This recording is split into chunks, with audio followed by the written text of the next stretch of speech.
ఉండేవారంట అక్కడక్కడ, హైదరాబాదులో అక్కడక్కడ ఓడిపోయినవా. అలాంటి భయంకరమైనటువంటి పరిస్థితులు ఉంటాయి. ఇప్పుడు కూడా అక్కడక్కడ దౌర్జన్యాలు జరుగుతున్నాయి, కూల్చివేతలు జరుగుతున్నాయి, మనం చూస్తున్నాం కదా. గెలిచిన వాళ్ళు ఓడిన వారిని తరిమేస్తూ ఉన్నారు. ఇవి రాజకీయ కక్షలు. వీళ్ళారా, గెలిచిన వారు ఓడిన వారిని తరమకూడదు. వారిని బ్రతకనివ్వాలి, వీరిని బ్రతకనివ్వాలి. అందరూ బ్రతకాలి, అందరూ కలిసిమెలిసి ఉండాలి. అది క్రైస్తవ్యము చెప్పేది. సౌలు రాజు దావీదును నిలదొక్కుకోకుండా, దావీదు పుంజుకోకుండా, దావీదును మొత్తం ఊళ్ళోనే కాదండి భూమి మీదే లేకుండా చెయ్యాలనుకొని చంపడానికి తరిమాడు. అలాంటి టైములో దావీదు దేవుణ్ణి ఆశ్రయించాడు. అలాంటి టైములో దేవుణ్ణి ఆశ్రయించాడంటే మనం దాన్ని ఆమోదించవచ్చు. అవును కదా,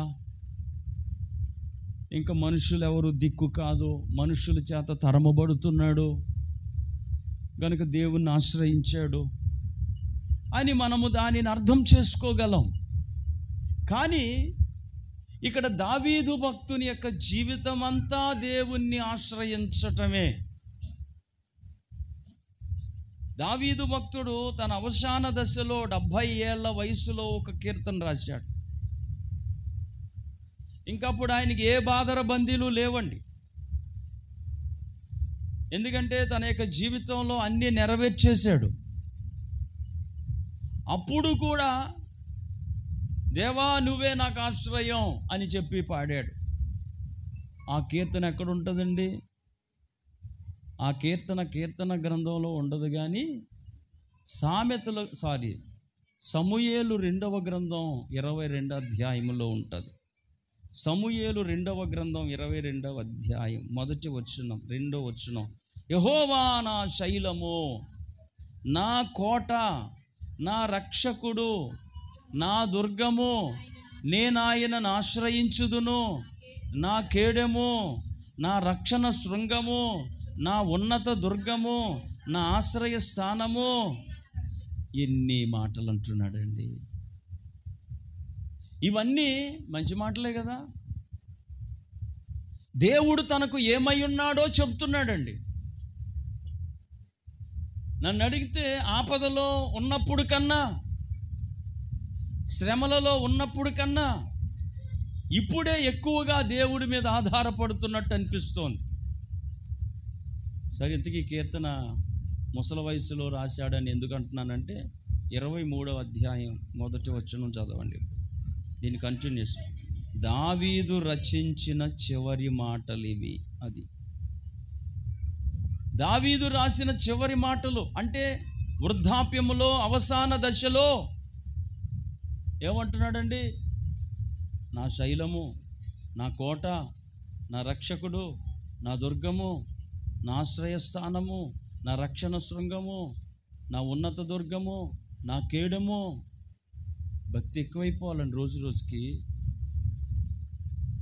ఈరోజు ఏమవుతుందంటే మన భక్తి తగ్గిపోతుందండి. బాధలు, కష్టాలు ఉన్నప్పుడు ఉపవాసాలు ఉంటాం, కన్నీళ్లు గారుస్తాం, బైబిల్ వదిలిపెట్టాం. అసలు శుక్రవారం మానం, ఆదివారం మానం. ఎందుకంటే బాధలు, కష్టాలు. బాధలు పోయి, కష్టాలు పోయి సమృద్ధి వచ్చింది. నిలదొక్కున్నాం, ఏదో మంచి ఇల్లు కట్టుకున్నాం, ఏదో ఉన్నతంగా హాయిగా బతుకుతున్నాం. ఇప్పుడు కూడా ఏం చేయాలి? ఇంకా ఎక్కువగా దేవుణ్ణి ఆశ్రయించాల. వీళ్ళరా, మన లేమిలో ఎలాగున్నామో మన ఔన్నత్యంలో కూడా అలాగే ఉండాలి.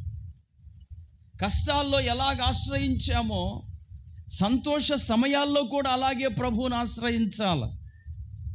అదే నిజమైన భక్తి. కానీ ఈరోజు చాలామందికి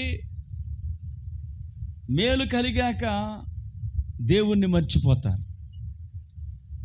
ఉద్యోగం వచ్చాక ఇక కళ్ళు నెత్తికెక్కేస్తాయి. ఆరోగ్యం ఇచ్చాక ఇంక దేవుడు జ్ఞాపకం రాడు. ఇల్లు కట్టుకున్నాక ఇంక దేవుని యొక్క ప్రార్థన, ఉపవాసం గుర్తుండదు. ఎందుకంటే ఇప్పుడు మనకి కొదువ లేదు. నాకేమి కొదువా అని పాడుకుంటూ దేవుడికి దూరం అయిపోతాం. అలాంటి వారు దావీదును చూచి నేర్చుకోండి. తన యొక్క బాధలో దేవుణ్ణి ఆశ్రయించాడు. అలాగే తన యొక్క చివరి దశ, ఏ బాధర బందీలు లేని టైంలో కూడా దేవుణ్ణి ఆశ్రయించాడు. మీరు కూడా ఈ మాటలు వింటున్న ప్రియ స్నేహితులారా, మీరు కూడా బాధలో ప్రభువును సేవించినట్టు, కష్టాల్లో ప్రభువును ఆరాధించినట్టు, శ్రమలలో ప్రభువును సేవించినట్లు, మీకున్నటువంటి సంతోష సమయాల్లో కూడా అలాగే ప్రభువును సేవించి ఆరాధించండి. సరే, ఇక్కడ రెండవదిగా దావీదు భక్తుడు దైవ ప్రస్తావన తీసుకొస్తున్నాడు. మనము ఎప్పుడైనా మన నోట వచ్చిన ప్రస్తావన గురించి ఆలోచిస్తే మన మనసంతా దేని మీద ఆధారపడుతుందో ఆ ప్రస్తావనే మన నోటంట వస్తుంది. కొంతమంది వ్యాపారం మీద ఆధారపడ్డారనుకో, వాళ్ళు ఏదో టైంలో వాళ్ళ వ్యాపారాన్ని గురించి చెప్తారు. వారి నోటంట వస్తారు వ్యాపారం గురించి. వారు ఉద్యోగం గొప్పగా భావించారు అనుకోండి, ఏదో టైంలో వారు ఉద్యోగం గురించి చెప్తారండి. వారి నోటంట వస్తుంది ఆ మాట. వారు కులాన్ని గొప్పగా ఎంచారనుకో, ఏదో ఒక టైంలో మా వాళ్ళండి, అవసరం ఉన్నా లేకపోయినా వారి కులం గురించి చెప్తారు. ఎందుకంటే వారి మనసులో అది ఒక గొప్ప ఫీలింగ్.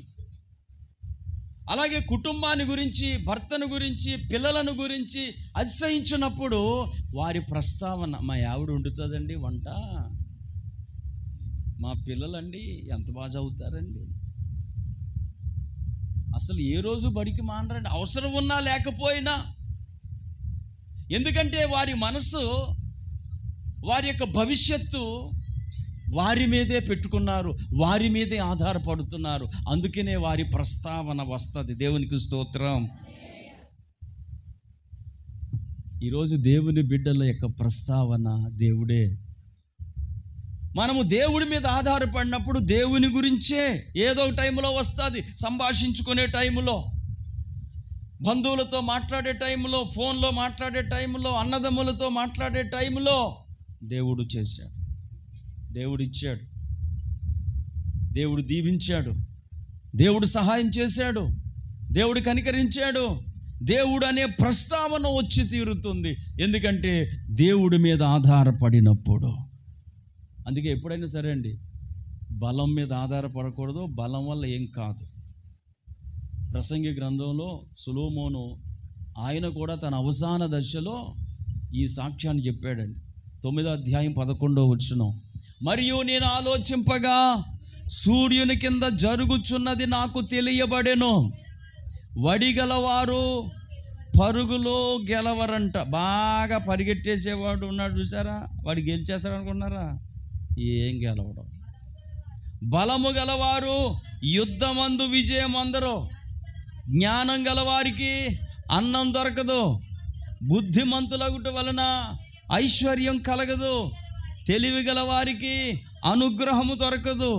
ఇవన్నీ అదృష్టవశము, కాలవశం. అంటే దేవుని కృప, దేవుని యొక్క సమయము, దేవుని అనుగ్రహం. అంచేత నాకు బలం ఉంది, నేను నెగ్గేస్తాను, నాకు నోరుంది, నేను గెలిచేస్తాను, నాకు జ్ఞానం ఉంది, నేను అధిగమిస్తాను, నాకు చదువు ఉంది, నేను సాధిస్తాను అని అనుకుంటున్నారా? అది మీ వల్ల కాదు.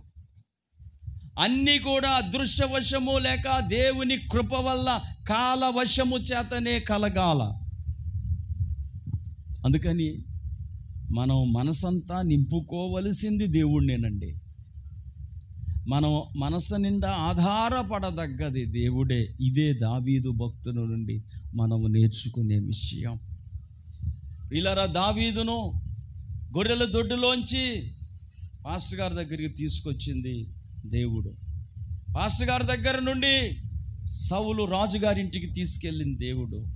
అక్కడి నుంచి యాలా లోయలో ఇంటర్నేషనల్గా గొల్యాతుపై జయం సాధించి దేశం దృష్టిలోనికి తీసుకెళ్ళింది దేవుడు. అక్కడి నుండి ఒక 10-15 సంవత్సరాలు శ్రమల పాలైన తిరిగి దేశానికి అధినేతగా నిలబెట్టింది దేవుడు. దేవుణ్ణి ఆశ్రయించితేనే మన జీవితాలు హెచ్చించబడతాయి, ఆశీర్వదించబడతాయి. ఇక్కడ దావీదు భక్తుడు దేవుణ్ణి ఆశ్రయించాడు. సరే, ఇప్పుడు నేను నా ప్రసంగములో 2 పాయింట్లు నేను చెప్పాలని కూర్చున్నాను. అయితే టైం అయిపోయింది, ఒక పాయింటే చెప్తాను. ఆ ఒక పాయింట్ అయినా సుమారు 20-30 నిమిషాలు పట్టేస్తుంది. 2 పాయింట్లు ఏంటంటే, వింటున్నారా అండి? వెనకాల టెంట్లో ఉన్నవాళ్ళు, బ్రదర్ వింటున్నారా? అమ్మా నా ఇంక చూడండి, టెంట్లో ఉన్నాలంటే ఇక్కడ చేతున్నారు బాబు. టెంట్లో మీరు గుళ్ళో ఉన్నారు, వాళ్ళు టెంట్లో ఉన్నారు. టెంట్లో ఉన్న వారితో నేను మాట్లాడుతున్నాను, మీరు చెయ్యెత్తకండి. ఓకే, సరే అండి. నేను 2 పాయింట్లు చెప్పాలని ఆశపడుతున్నాను. ఏమిటంటే, మనము ఎందుకు దేవుణ్ణి ఆశ్రయించాలి, అది ఒక పాయింట్. 2వ పాయింట్ ఏమిటంటే, దేవుణ్ణి ఆశ్రయిస్తే మనకేమొస్తుంది, అది 2వ పాయింట్. ఈ మొదటి పాయింట్ చెప్పడానికే నాకు సమయం సరిపోతుంది. ఇక 2వ పాయింట్లోనికి ఎప్పుడైనా వెళ్దాం. వచ్చే ఆదివారం చెప్తానని గ్యారంటీ ఇవ్వను. ప్రభు నన్ను ఏం నడిపిస్తే అది చెప్తాను. నేను అనుకున్నది చెయ్యాలనుకుంది దేవుడు చేయనివాడు, మరొకటి ఏదో చేయనిస్తాడు. అసలు ఈ ప్రసంగం ఈవేళ చేస్తానని నేను అనుకోలేదు. ఎందుకు దేవుణ్ణి ఆశ్రయించాలి? మనము ఆశ్రయముగా ఎన్నుకొనినది మన జీవితంలో గొప్పదై ఉంటుంది. అంటే తుఫాను వచ్చేస్తుంది, వర్షం వచ్చేస్తుంది అనుకుందాం. అక్కడ రోడ్డు పక్క కూలిపోయే పాక ఉంది. అమ్మ విన్నారా? నిద్రపోతున్నారా? కూలిపోయే పాకలోకి ఎవరైనా వెళ్తారా?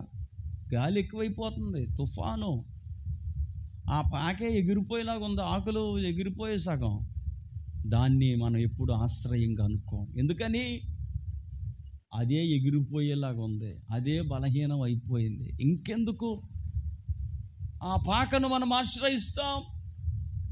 మనం ఒక బలమైన దుర్గాన్ని చూసుకుంటాం, బలమైన ఇల్లు చూసుకుంటాం, లేక డాబాను చూసుకుంటాం. అక్కడ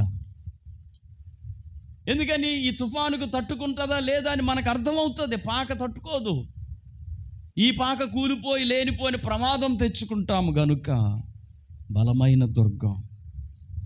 ప్రియులారా, దేవుణ్ణి మనం ఎందుకు ఆశ్రయించాలంటే దేవుడు బలమైన వాడు. ఒక్క ముక్కలో చెప్పాలంటే ఆయన ఏదైనా చేయగల సమర్థుడు గనుకనే ఆయనను మనం ఆశ్రయించాలి. బైబిల్ గ్రంథంలో 3 చోట్ల దేవునికి అసాధ్యమైనది ఏదీ లేదు అని ఉందండి. మనం పాట పాడుతుంటాం ఏమని? నీకు అసాధ్యమైనది ఏముంది, సర్వాధిపతి యేసయ్యా నా నిన్నే నమ్ముకున్నానయ్యా. నీకు అసాధ్యమైనది ఏముంది, సర్వాధిపతి యేసయ్యా. చెప్పండి. నా నిరీక్షణ నీలో నిన్నే. హల్లెలూయా. దేవునికి అసాధ్యమైనది ఏదీ లేదు. Nothing is impossible to our God. First ఎక్కడుందంటే ఆ మాట, ఏమండి, నాకు అసాధ్యమైనది ఏదీ లేదు అని దేవుడు మొట్టమొదట ఎక్కడ ప్రకటించాడో తెలుసా అండి? శారమ్మ గారి ఇంటి దగ్గర. శారమ్మ గారు అంటే ఎవరు? అబ్రహాం భార్య. ఎన్ని సంవత్సరాల వయస్సు గల వారికి దేవుడు ఆ వాగ్దానం ఇచ్చాడు? అది దేవుడు ఎవరితో మాట్లాడతాడు? పడుసోలతోట, ముసలోళ్ళతోట. మేము ముసలోళ్ళు అయిపోయామని వెనకాల కూకుంటున్నారు కొంతమంది. మాకెందుకులే, ఇంకా దేవుడు పడుసోలతో మాట్లాడతాడు కనుక మీరు ముందు వెళ్ళండి అమ్మా, మేము వెనకాల ఉంటాం అని ఇంకా బెంచీలకు ఎక్కేసారు కొంతమంది, కుర్చీలు. ఆ తర్వాత టెంట్లోకి వెళ్ళిపోతారు వాళ్ళు.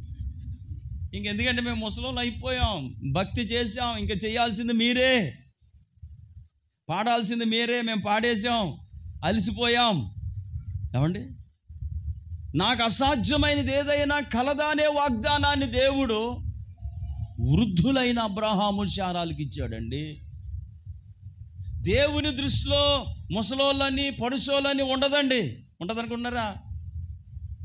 ఉండదు. మీరు అనుకుంటున్నారు అలాగా, నేను ముసలమ్మని అయిపోయాను, ఇంక నా పని అయిపోయింది, నేను ఇంక వెనకాల కూకుంటానులే, మీరు వెళ్ళండి, ముందుకెళ్ళండి అందరిని ముందుకు నడిపించేస్తారండి. అలా వెనకాల ఉంటుంది.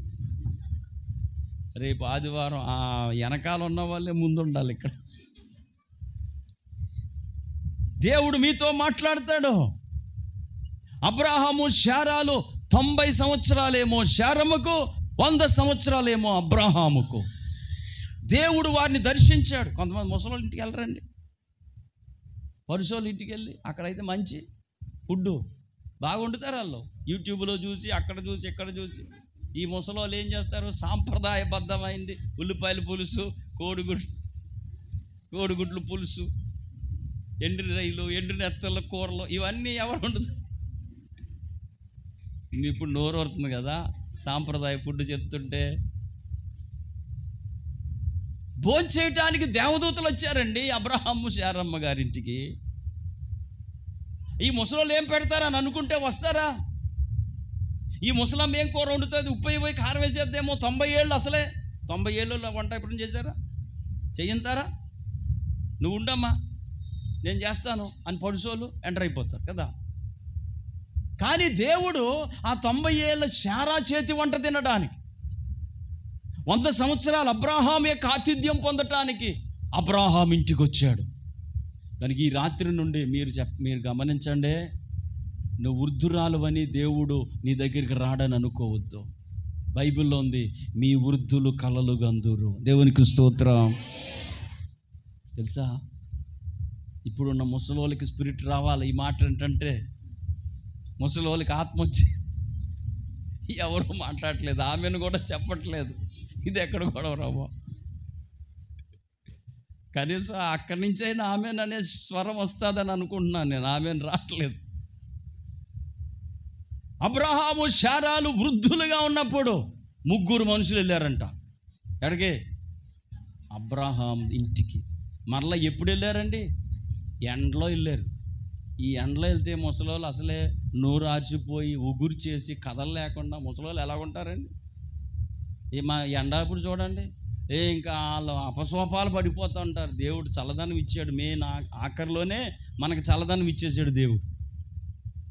ఎండవేళ వచ్చారు వాళ్ళు, సాయంకాలం కాదు, లేక ఉదయకాలం కాదు, ఎండవేళ సరిగ్గా వచ్చారండి. మనం ఎవరైనా ఎండలో వచ్చారనుకో, ఏంట్రా బాబు ఇప్పుడు వచ్చారు వీళ్ళు, తిట్టేసుకుంటాం. వాళ్ళు వెంటనే వెళ్ళిపోతారు. కొంతమందికి టాలెంట్ ఉంటుంది, లోపల తిట్టుకుంటారు. టాలెంట్ లేని వాళ్ళు ఏం చేస్తారంటే బయటికి తిట్టేస్తారు. వాళ్ళు ఏంటంటే అవి మాటలు వినేస్తారు. ప్రియులారా, అబ్రాహాం పరిగెత్తాడంట, హుషారు. ఎక్కడికి పరిగెత్తాడు అనుకుంటారు? శారం దగ్గర పరిగెత్తాడు. శారం దగ్గర పరిగెత్తి, శారమ్మా 3 మానికలు పిండి పిసికేయమ్మా, మెత్తని పిండి తీసుకో, చపాతీలు చేయి. ఎవరు చెప్తున్నాడండి?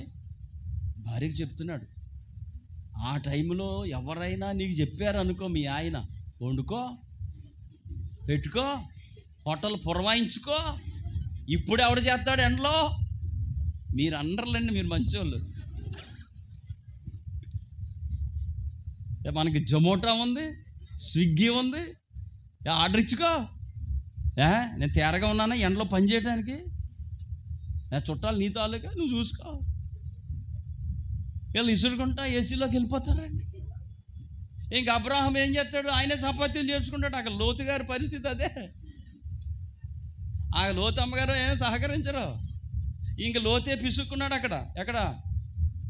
వాళ్ళ ఇంట్లో, సొదొమలో. బైబిల్లో ఉంది అలాగా. అబ్రహాం ఇల్లుకి లోతులకి తేడా అదే. 19వ అధ్యాయం చూడండి, 18వ అధ్యాయం చూడండి. 2 చోట్ల ఎంత తేడా ఉందో బైబిల్లో మీరు గమనిస్తారు. 18వ అధ్యాయంలో అబ్రహాము గారి ఆతిథ్యం చూస్తాం, 19వ అధ్యాయంలో లోతు గారి ఆతిథ్యం చూస్తాం. 18వ అధ్యాయం చూడండి, 6వ వచనం. అబ్రహాము గుడారములో ఉన్న శారా దగ్గరకు త్వరగా వెళ్ళి 3 మానికల పిండి తెచ్చి పిసికి రొట్టెలు చేయి అని చెప్పాడు. ఎవరితో చెప్పాడు? అబ్రహాం గారు ఎంటది కనుక చెప్పాడు. ఎన్నకపోతే ఏం చెప్తాడు? అంతే కదా, అంతేనా కాదండి? చెప్పండి. ఈయన వాళ్ళకి చెప్తాం, ఎన్నోళ్ళకి ఏం చెప్తాం? సరే, ఇప్పుడు లోతు గారి దగ్గరికి వద్దామండి. 19వ 3వ వచనం. అతడు వారికి విందు చేసి పొంగని రొట్టెలు కాల్చగా. ఇక్కడ లోతమ్మ గారి ప్రస్తావన లేదు ఇంకా, ఎందుకంటే ఆవిడ బెడ్డ దిగదు, పని చేయదు. ఇక్కడ ఎవరన్నా లోతమ్మలు ఉన్నారా? లోతయ్యలు, లోతమ్మలు, రూతమ్మలు కాదు, లోతమ్మలండి. పని చేయని వాళ్ళే లోతమ్మలు. చుట్టాలు వచ్చినప్పుడు నా గుంట్లో బాగోలేదని పక్కేసేస్తారు, చూసారా? లోతమ్మలు. లోతమ్మల కింద ఉండకండి, మీ ఆయన పరువు నిలబెట్టండి. దేవునికి స్తోత్రం. మొన్న ఒకసారి ఒక ఊరు వెళ్ళానండి. ఒక ఊరు వెళ్తే రాత్రి 9:30 అయ్యింది. వాళ్ళ ఇంట్లో 2 ఆడవాళ్ళు ఉన్నారండి. ఈ వాక్యం వింటే విన్నారు వాళ్ళు, కానీ చెప్పేస్తున్నాను, లైవ్లో వెళ్ళిపోతుంది కదా. ఏమండి, నన్ను తీసుకెళ్ళారు ఒక చోటకి. ఒకళ్ళు తీసుకెళ్ళారు 9:30. వాళ్ళ ఇంట్లో ఉన్న 2 ఆడవాళ్ళు అంటే, 2 ఆడవాళ్ళు అంటే తల్లి పిల్ల. ఆ తల్లి పిల్ల వచ్చి మా ఎదురుగుండా కూర్చున్నారు. సరే, నేను వాళ్ళకి ప్రార్థన చేయటానికే వెళ్ళాను అనుకోండి, ఇంకా ప్రార్థన చేయలేదు. ఈ లోపల ఉండండి ఉండండి అంటున్నారు. ఉండండి ఉండండి అంటే ఉన్నాం. ఓ అరగంటకి అలా ఆయన వచ్చాడండి, ట్రేలో పాల గ్లాస్ పెట్టుకొని. ఎవరు వచ్చారు? ఆడవాళ్ళు ఇక్కడ కూర్చున్నారు ఎదురుగుండా, మా ఎదురుగుండా. ఆయన పాలట్టుకొచ్చాడండి. లోతయ్య.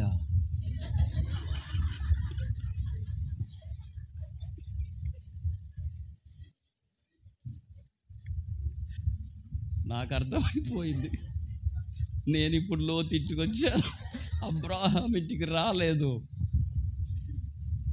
సరే, ఆడోళ్ళకి తెలుస్తుంది, మగోళ్ళకి ఏం తెలుస్తుంది? అంతా పంచదార వేసేసాడు. నాకు అసలే షుగర్తో తాగడం, అదేమో కొత్త వాళ్ళంటే అనడం.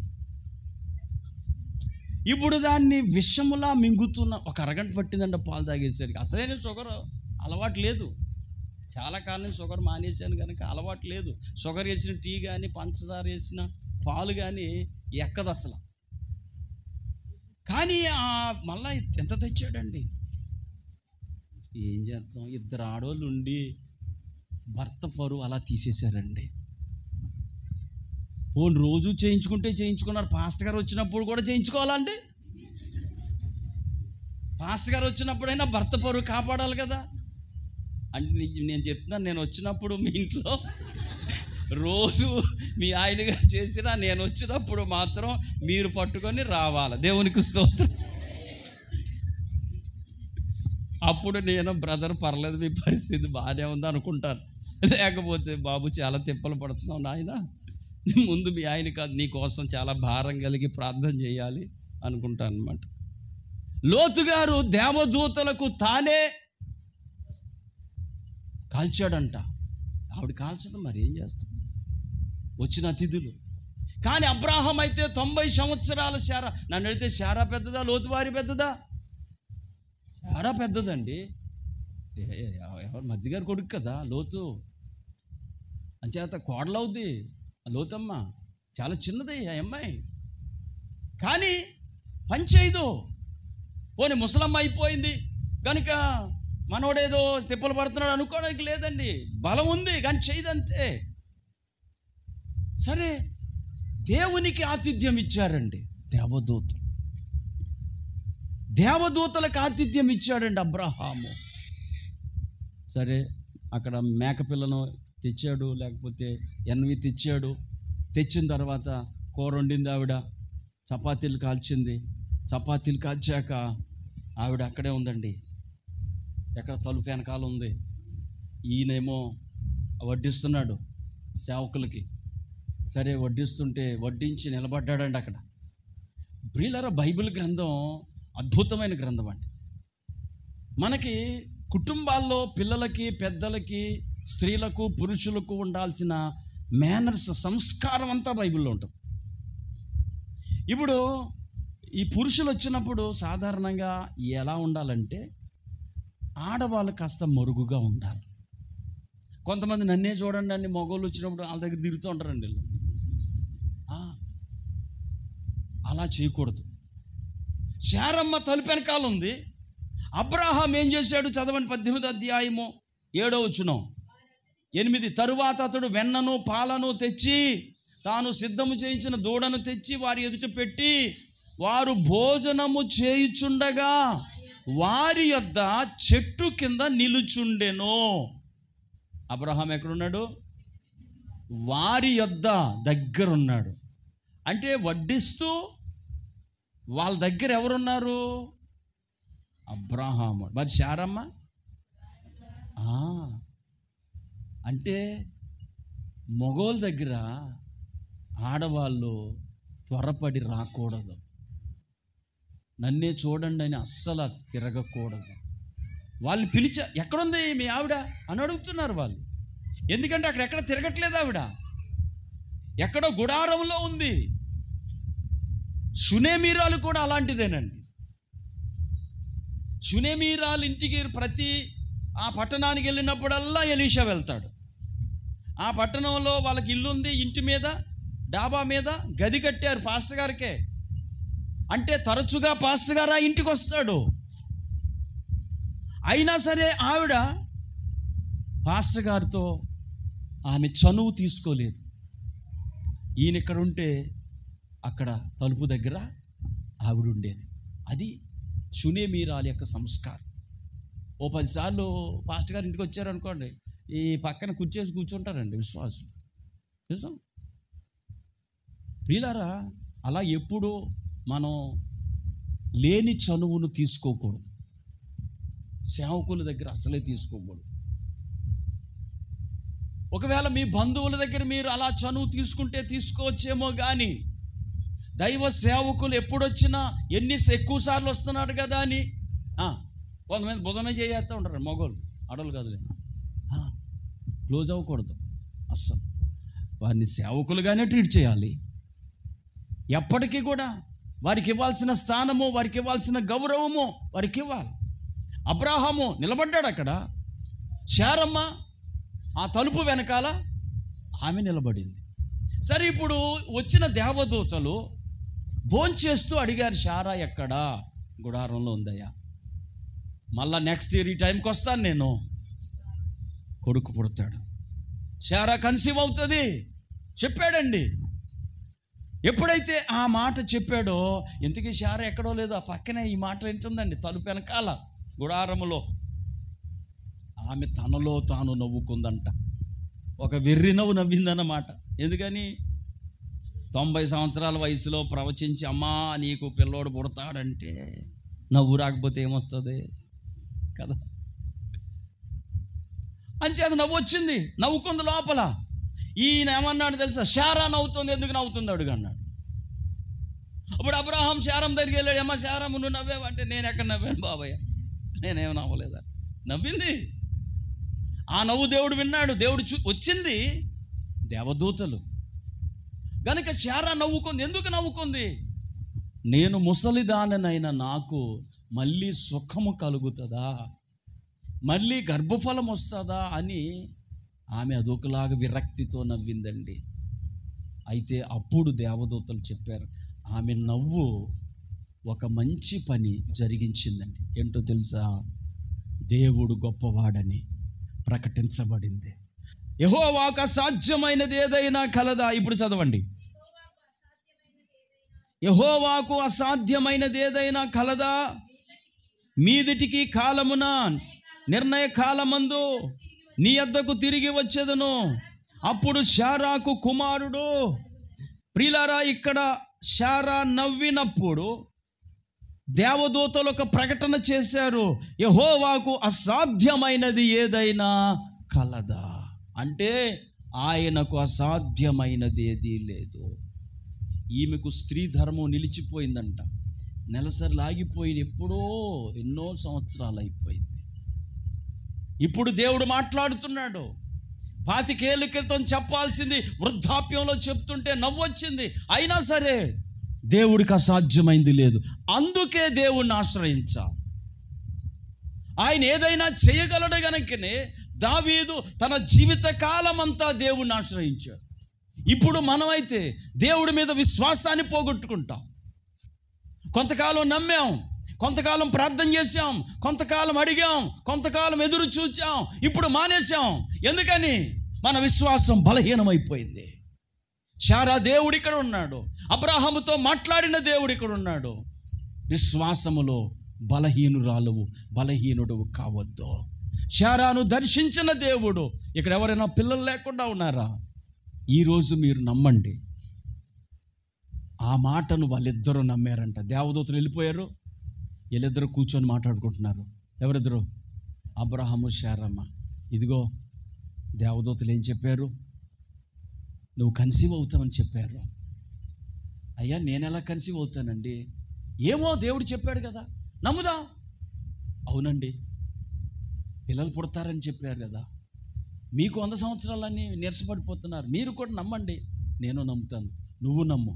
ఇద్దరు మాట్లాడుకున్నారండి, ఇద్దరు నమ్మారంట. ఆ రాత్రి దేవునికి స్తోత్రం. రోమిల్కి రాసిన పత్రిక 4వ అధ్యాయంలో ఆ మాట ఉంటుందండి. రోమిల్కి రాసిన పత్రిక 4వ అధ్యాయం. నీ సంతానం ఇలాగుండునని చెప్పిన దాన్ని బట్టి, ఎస్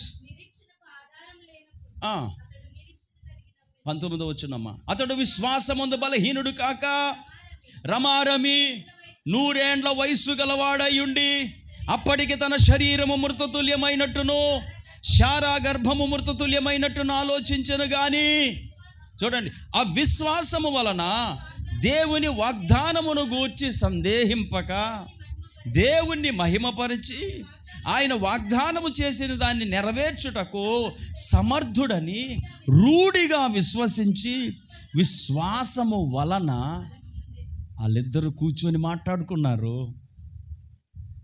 ఆ రోజు నుంచి శారమ్మలో మార్పు, ఆమె శరీరములో మార్పులు. పరుషావుడి కింద అయిపోతుందండి ఆవిడ. ఆ తర్వాతే అభిమేలకు కంట్లో పడింది.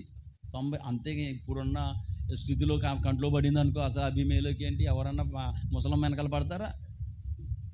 దేవుడు బలపరిచాక చూడండి, ఆ బలాన్ని వాడుకుందాం అనుకున్నాడు. సాతానుడు చూశాను. దేవుడు బలపరిచింది ఎందుకు? దేవుడి కోసం. దేవుడు యవనప్రాయం ఇచ్చింది ఎందుకు? ఆయన వాగ్దానం నెరవేర్చడానికి. అబీమెలెకు కోసం కాదు. ప్రియులారా, ఆరోగ్యం ఇచ్చింది ఎందుకు? ఆస్తులు ఇచ్చింది ఎందుకు? బలం ఇచ్చింది ఎందుకు? నీకు దేవుని కొరకు వాడతావు, వాగ్దానానికి వారసురాలుగా ఉంటావని. లోకం కొరకు కాదు. లోకం ఏం చేస్తుంది? నీ ఆరోగ్యాన్ని వాడుకోవాలనుకుంటాడు, నీ డబ్బులు వాడుకోవాలనుకుంటాడు. అందుకే అబీమెలెకు తీసుకెళ్ళిపోయాడు అక్కడికి. ఎప్పుడు? 20 అధ్యాయంలో తీసుకెళ్ళిపోయాడు. బలం ఎప్పుడు వచ్చింది? వాగ్దానం ఎప్పుడు వచ్చింది? 18 అధ్యాయం వచ్చింది. అబీమెలెకు ఎప్పుడు తీసుకెళ్ళిపోయాడు? 20 అధ్యాయంలో తీసుకెళ్ళిపోయాడు. అంటే దేవుడిచ్చిన బలాన్ని, దేవుడిచ్చిన శక్తిని, దేవుడిచ్చిన ఆరోగ్యాన్ని, దేవుడిచ్చిన ధనాన్ని లోకం వాడుకోవాలనుకుంటుంది. అందుకే మనము అలా వాడుకోనివ్వకూడదు. దేవుడు కూడా వాడుకోనివ్వలేదు. దేవుడు ఏం చేశాడు? శారాను అసలు ముట్టుకొనివ్వలేదంట. అబీమెలెకు జబ్బు చేసిందంటే వెంటనే శారమ్మని తీసుకెళ్ళాడో లేదో. ఎందుకని? నేను నా వాగ్దాన నెరవేర్పు కొరకు ఈమెకు అందాన్ని ఇచ్చి బలాన్ని ఇస్తే నువ్వు తెచ్చి పెళ్లి చేసుకుందాం అనుకుంటున్నావురా? ముట్టుకో చూద్దాం అన్నాడు దేవుడు. అంతే. వీళ్ళరా, దేవుడిచ్చిన దాన్ని దేవుడి కొరకు వాడాలి. అదే దేవుని సంకల్పం. తర్వాత వారికి కొడుకు పుట్టాడు. ఆ కొడుకు ఏం పేరు పెట్టారు తెలుసా? ఆ గుడారం వెనకాల నవ్విందే నవ్వని పేరెట్టేసింది. అంతే. దేవునికి స్తోత్రం. దేవుడికి అసాధ్యమైనది ఏది లేదని వాగ్దానానికి కారణమా నవ్వు. ఆ నవ్వే తన కొడుకుకు పేరు అయ్యింది. ఇస్సాకు అని పేరు పెట్టాడు. మన దేవుడు అంత గొప్ప దేవుడు గనుకనే ఆయనను ఆశ్రయించాలి. ప్రార్థన చేసుకుందాం. టైం అయిపోయింది. అందరూ లేచి నిలబడండి. యేసయ్యా, నువ్వు గొప్ప దేవుడు ప్రభువా, మేము నమ్ముతున్నానయ్యా.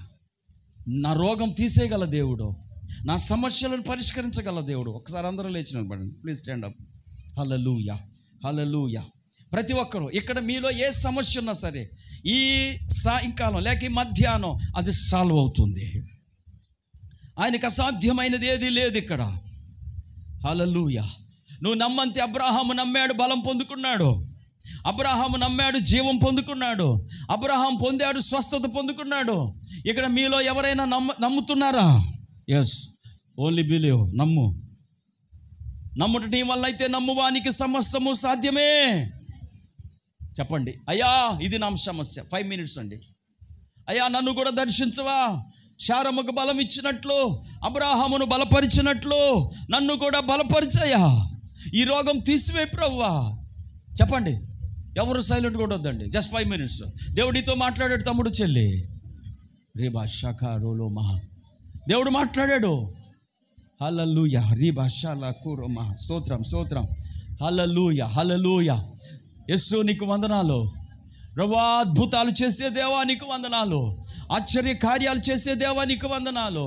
నా జీవితంలో అద్భుతం చేయండి. ఇప్పుడే నా రోగమును తొలగించండి, నా అప్పు బాధలు తీసివేయండి, నా అనారోగ్యమును తీసివేయండి, నా ఆర్థిక సమస్యలను పరిష్కరించండి. యేసు పిలవండి.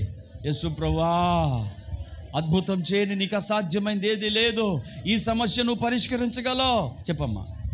ఈ వ్యాధి నువ్వు తీసేయగలవు. చెప్పాలా.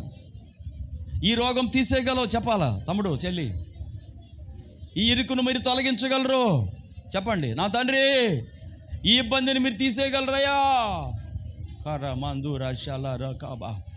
అయ్యా ఈ రోగమును తీసేయగలవయ్యా నువ్వు. కర్తవరి భాషల నోరు కొమందరాసి. స్తోత్రం. Jesus is moving here. మీరు నమ్మినప్పుడే అద్భుతాలు ప్రారంభమవుతాయి.